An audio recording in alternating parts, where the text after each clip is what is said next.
Welcome to 50 Nights of Fright. I'm Tommy, joined once more by Jess. Today we are discussing Saw, the film that launched a franchise. Yeah. Jess, had you seen Saw before? No, but I had been, I knew of it for the longest time. Would you recommend people see Saw? Yes. Depends on how, I guess, queasy you are when it comes to blood, but I would most certainly recommend Saw. What do you have to say about Saw? I would say, that it in a series of its own, it's worth a watch just because of the complexity behind the villain and why he is doing what he necessarily is doing. Yeah, he has a twisted sense of morality that later movies definitely expand upon. And I remember the first time I saw this movie, I had to watch it a second time in order to really get it. And the shocking end where he's been in the room with them the whole time always caught me off guard. Now there is something that I feel later movies make this seem like a contradiction of his character, but when he does say the key to unlock the handcuffs is in the bathtub that you were in, but then it shows it being sucked down. I was literally going to bring this up. It does feel a bit of a contradiction to his character because there's no way he could have predicted that the key would have stayed where it was when they got out. Right. So his whole you have to free yourself by, all that doesn't really fit his narrative so well. But otherwise, I do really enjoy how I enjoy seeing him torture people. No. What did you think? I mean, overall. I really like the horror movie specifically because it touches on morality. Because it touches on, like, he does this to people that, whether real or not, that he believes are not good people to begin with. Of course, each character, especially throughout the series, has more complexity to them. Yeah. Because they all have individual stories, from what I heard. Right. But I think that it's interesting to have a horror movie that touches on morality like that. Now, had you seen any of the other Saws before this, or had you seen this one?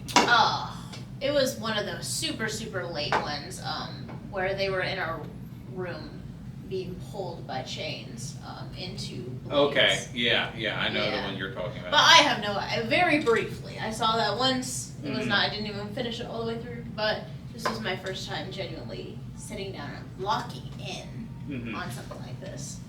So, out of all of the traps and different, gruesome deaths in Saw, which one stuck with you?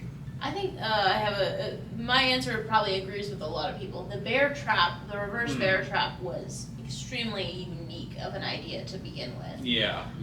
That was a trap that I don't know how he even thought of that to begin with, but it was just insane to watch. Yeah, it's and it's found its way into other media because this reverse bear trap idea.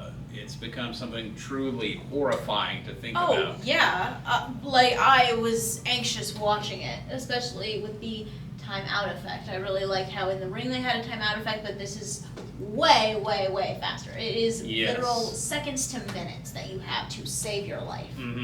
Do you think you could survive one of Jigsaw's traps? Would you be willing to sacrifice a part of yourself to get out of a trap? To be honest, it depends on the trap. For example, the one where she had to stab her loved one, I probably would not. I think I would just, it's a little gruesome, but I would probably myself so that I wouldn't get the reverse trap. I would die either way. Yeah. But that's a way where I would at least have an attempt to save myself. Okay, I gotcha.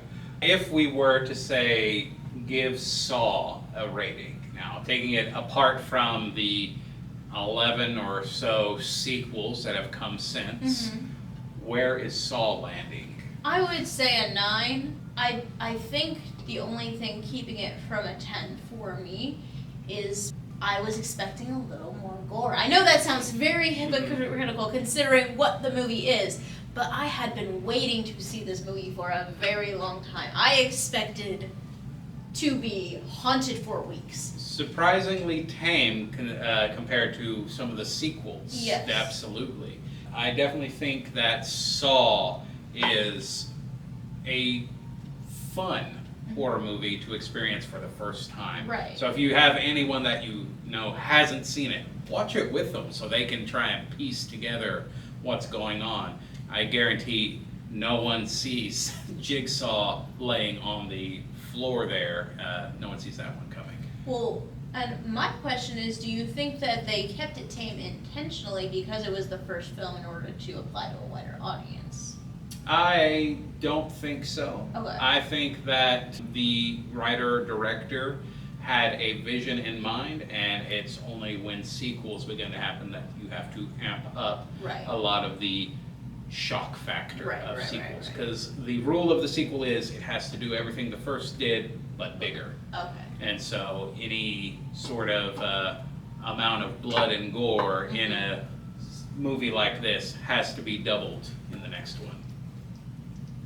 All right, Jess. Does Saw belong in a history of horror? Is it a icon at this point? Oh yeah, 100%. 100%. So, you heard it here, folks. If you haven't seen Saw, be sure to watch it with a loved one. Make sure to hold your family tight, and if they get put in a horrific trap, wish them luck. A loved one? Join us tomorrow when we cover another horror movie in Hostel.